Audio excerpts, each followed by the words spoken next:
Okay, hello everyone. Welcome back to another hashtag productivity session. We'll get there eventually, ladies. Welcome back to another session with the Blue Ninjas. We've got Julie Taylor and Louisa Stewart here with us. And today we are talking about reporting tools and their issues, because honestly, what doesn't get measured doesn't get done. And we can't make good decisions if we are not measuring what is happening with our information. So one of the things that we have found is really an issue is understanding what's happening in your social media strategy. And especially as a solo entrepreneur or as a business owner, even if you have a team, you might find that being online is something of a cause of consternation, because you're putting out a lot of content but actually don't know if it's having the desired effect. And that is where reporting tools come in. So ladies, I just want to ask you, in your business, what sort of information do we need to start tracking on our social media platforms, and why? Why do we need to track it? What sort of decisions do we need to make based on that type of information? Over to you. Well, ideally you should have a social media strategy. So that's subject for another time, yes. Or at least have some idea about what your brand proposition is. Once you start sharing on your social media, you'll want to measure things like followers and trends, top performing posts, post likes, clicks and what they're clicking on, where are you taking them with these clicks, and what time of day is good to post on what platform. That's super important. I've definitely, sorry, Louisa, I'm interjecting here. I'm just thinking, like, if I look at my MailChimp stats, for example, I can definitely see if I post it or if I send my mails out at certain times of the day, I definitely have better reaction than at other times, but I won't know that unless I'm actually checking that. Of course, yeah. Yeah, and I mean, each platform has different requirements, and you need to know what you need to measure from each platform. Yes. And then relate it back to your social media plan, or even your business plan. If you haven't gone into too much detail, you know, what's the objective of what you're trying to do with your data? Are you trying to grow your audience? So you're looking for likes, clicks to newsletters. Are you trying to sell a product or service? So you'd be measuring purchase, clicks on the products. How many people look at your blogs? You know, Google Analytics will give you those metrics of which blogs are popular. You just need to understand what your data is trying to tell you from the different sources. So it's not a one box fits all type scenario. You really need to understand what the different metrics mean over the different platforms. And I think when people talk about something going viral, it's really important to understand that viral piece is probably been developed months or years ago, and it's just being picked up by someone who has enough followers that then feeds the effect. You know, it's not like someone posted something yesterday, it's gone viral. So I think as well, there's managing expectations of what happens with your content, and what's behind it as well, because, you know, overnight successes take years. Yeah, that's absolutely true. I completely agree. And I think you're 100% right with managing the expectation. I had a call just during this week with someone that listened to a podcast with someone that I did like a couple of months ago. And I was like, you know, should I even be doing these podcasts? Is anyone listening? But you don't know what's happening in the background until there's a call like that. And I'm like, oh, wow, someone actually listens. And it's exactly what you're saying. Like, it really takes time to develop that brand awareness and just your positioning in the market. Yeah, and being consistent in what you're measuring as well. So making sure that you're looking at the same thing for months and months and months, because it might grow. As you say, it's something that you've done months ago that you forgot about, but someone else is new to that, or they've just found you and they're learning about you. So it's important to understand over a longer time what the information's saying, what the data's doing. Absolutely. I definitely have found that the different platforms like Facebook, LinkedIn, Instagram, I don't even want to start talking about Twitter or any of those other ones, but I definitely have found that it's sometimes really difficult to get the right type of information out of them. Facebook, for some reason, has great analytics, but the others don't really. So are there specific tools that you guys are using to be able to extract the right type of information out of it? And maybe talk to us about the pros and cons of some of those that you have used. Yeah, so again, this is probably a subject for another one, but just to mention scheduling tools. Yes. We've used Buffer and now we use Social Bee, but there's loads out there on the market. We do get a weekly email report, and also there's the analysis dashboard that we can go in and look at different time frames and see which one posts performed and which ones didn't. That's great. Yeah, I think as well with products, they want you to pay more for those analytics. And this is the most frustrating thing with a lot of tools. So you've got Hootsuite, Social Sprout, AgriPulse, you know, they all have variations about how they work. But when it comes to analytics, you've got to pay more to get your data, you know, to analyze your data. And that frustrates me so much.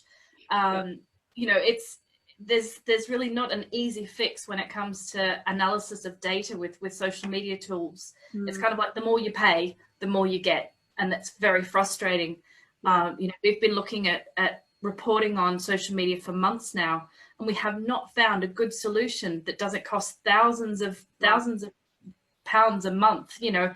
So you're sort of looking for a software that does what you need, and it gives you sort of an element of reporting or data analysis that you can take back, but you're not ending up, you know, too much out of pocket unless you need to be. You know, some people do, like marketing agencies need to pay for that information. But for small businesses, you need to have something that you can sort of check on how you're going, but not necessarily, you know, pay a small fortune for it. That's really ridiculous. I feel like there's like a gap in the market here for you guys to develop some sort of tool that is actually affordable and allows you to see everything that you need to see.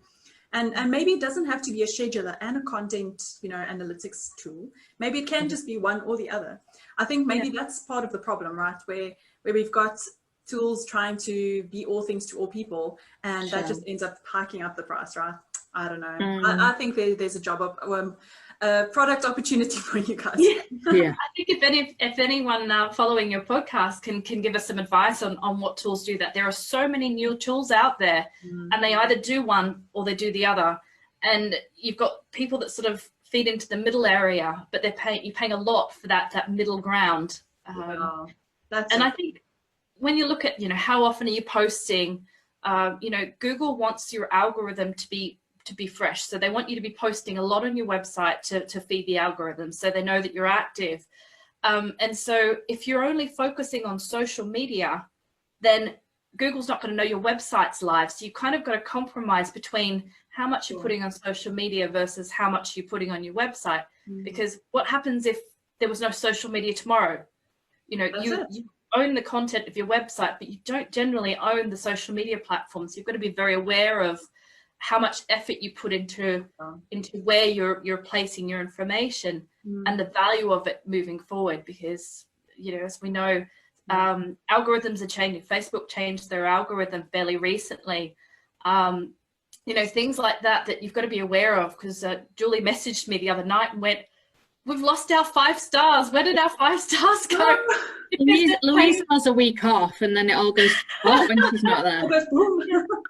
And for us, that's a really important metric for someone to see that we're a good quality business. And, you know, it was someone put a phony review on the site when I first started, like 8 years ago. We then got the review off. So we were looking great again, and now it's dropped again because of some algorithm change. So, you know, those frustrations are something we can't control. So you've got to be very aware of, you know, what that means for you as well. Luckily, we took a screenshot of our 5 stars, so we can put it back and say we are a 5-star business. I like that, cheating the system. But it's not our system; it's someone else's system. So we have to comply by their rules of how the data's displayed and performed. You know? Absolutely. I think testing is really important as well when you find a tool. You know, you need to get the best out of it. And, you know, we've mentioned a couple of tools already. You know, we tried one for ages and it just wasn't quite working for us. So we said, well, what do we need our tool to do? And we've changed because of that. I think it's a matter of really trying these systems and making sure they're working for you, because there's no point in having a system that isn't, of course. Julie, do you want to talk about the Evergreen stuff and the one-off? Come on. I feel like I've been talking too much already. Well, Well, I think the thing is, we're still looking to develop our Evergreen for ourselves. So, yeah, I mean, that's something that'd be great for your social media to run itself. And you know, obviously, one-off posts are so time-consuming.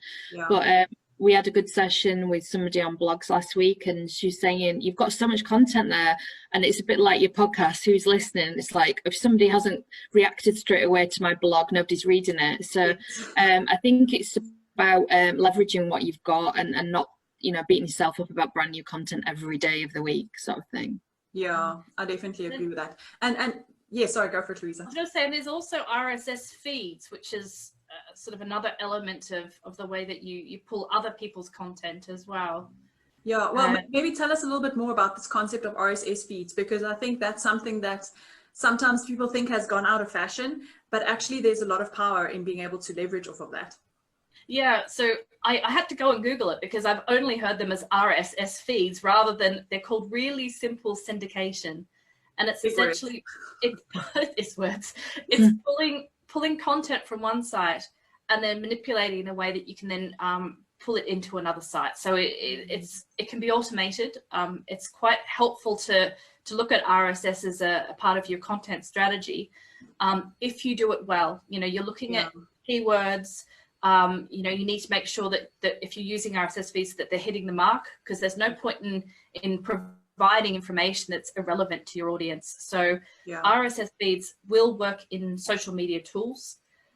They're quite helpful to sort of bulk up your content without actually writing it yourself. So as Julie said, you know, one-off posting is very time consuming. Someone's already done the work for you. So use that to your advantage, but it has to be on the mark of your topics and what you're trying to say. So I use Feedly and Flipboard as two content curation places. What we do is put it into Pocket, which is another tool, and then that feeds into our RSS feed. And we're just starting to work on this now because it was sort of an area that we sort of went sort of near when at the start of the year and then stopped again as we kind of had to re-strategize what we were doing. But I think, RSS feeds are definitely still alive and kicking and of interest. Do you have a content curation site that you use, Christine?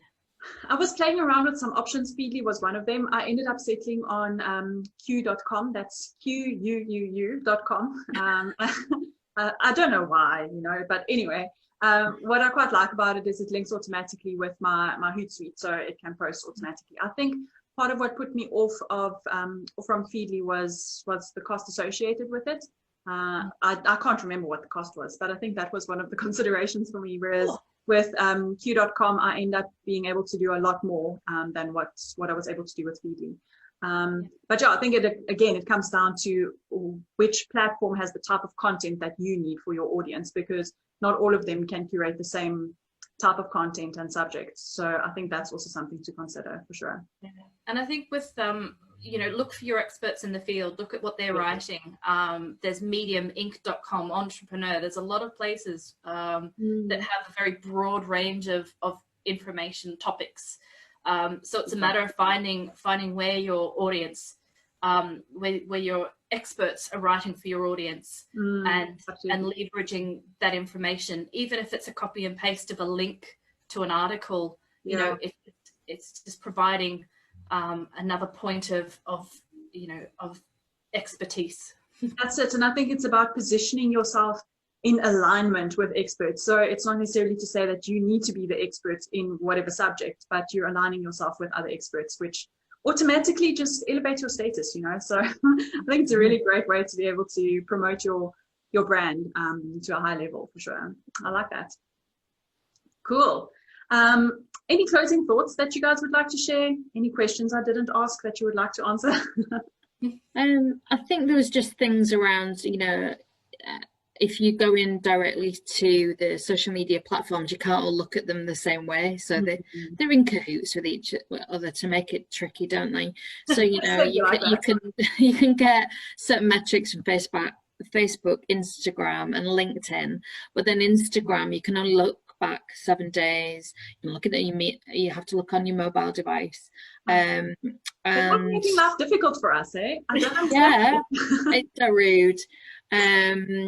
So yeah, so it's you know, you're trying to compare apples with oranges, so it's not the easiest. Yeah. And I think there are tools like we're sort of digging into Google Data Studio, which is a free service that you can set up your own reporting. It takes a while to get the hang of it, but then you're pulling in the data from those sites and then leveraging the data that you're getting in your own way. So it gives you advice on how to structure the data in a way that makes it meaningful. That's awesome. And there's a lot of websites now. I think there's one. Was it Social Media Examiner? I think they do a lot of blogs on what data to look for. So I think having a look through of what metrics are important for your data is understanding what your data is really important. And sometimes using a spreadsheet, an Excel spreadsheet, and just putting your results into a spreadsheet can be as effective as anything else. So don't discount something like that. Yeah, I mean, because you're still having to spend the time measuring the information anyway, so it's a matter of making it understandable for you and work for you. Absolutely. Tell me, Louisa and Julie, if someone had to ask you to set up a little Google Data Studio dashboard for them, would you be able to assist with that? Oh yes. We've been for the last couple of months really getting our heads around how Data Studio works and what to measure and how the information pulls through. So I feel like we've got a good handle on that now. Awesome. So definitely something we could help with if anyone's interested in finding out more about how to analyze their data through a tool. I think that's a good idea. And maybe even if you guys would just like to pop a snapshot of what this looks like in the comments when we post this video, that'll be really cool. So that'll give a really good idea about what it's actually capable of. Great. Awesome. Cool. Thank you, ladies. Really fun chatting to you guys. Our monthly interview, I love it. It's always something for me to look forward to, and I know the audience does as well. So thank you so much for your time. And next week, I don't even know what we're talking about. So make sure you're tuning in, and we will see you next time on are you guys ready? Yeah. # productivity. Bye. Okay. Bye.